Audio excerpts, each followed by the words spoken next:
Magandang hapon, bagong Pilipinas. Narito ang Police News Express sa oras na ito.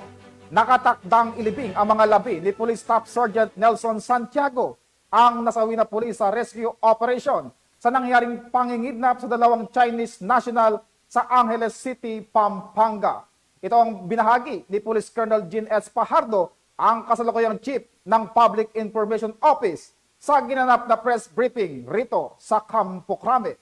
Dagdag pa ni Police Colonel Pajardo, kasalukuyang nagpapagaling sa ospital ang isa pang pulis na sugatan sa naturang operasyon. Samantala, patuloy pa rin ang investigasyon ng PNP sa nangyaring insidente. Matatandaan na binisita rin ni Chief PNP Police General Romel Francisco Marbil ang labi ng yumaong pulis kung saan binigyan ito ng parangal at tulong pinansyal para sa kanyang maiwang pamilya. Gayon din sa nasabing sugatang pulis na si Police Chief Master Sergeant Eden Akad.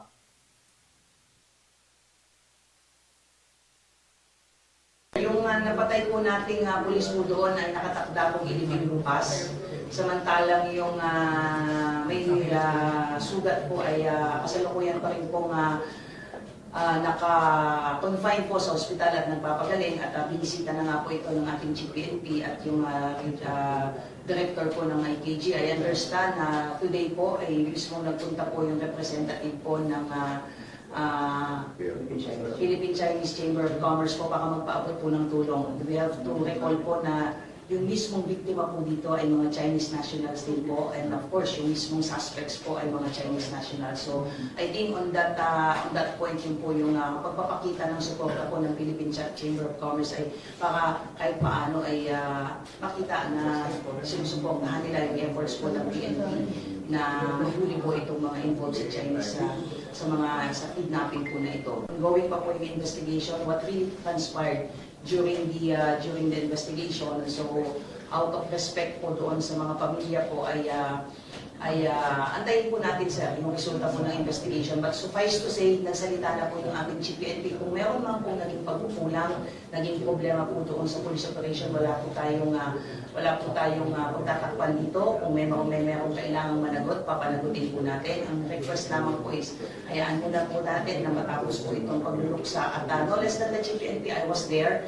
Mismo yung pronouncement po ng ating GPNP doon po sa mga kaanak at doon po sa nag-survive po na we will give them the full disclosure kung ano po yung nangyari. So, personally, I witnessed na masakit sa isang pamilya na makita sa habang tinutupad ng tungkulin ng pulis ay namatay po siya.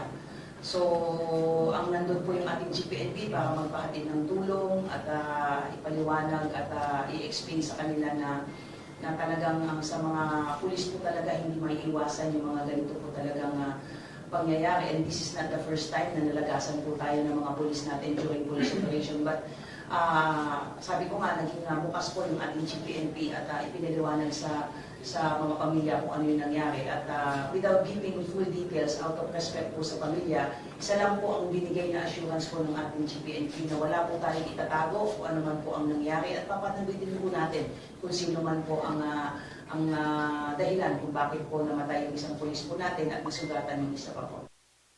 At para sa iba pang napapanong balitang pangpulisya, laging tumutok sa Police News Network.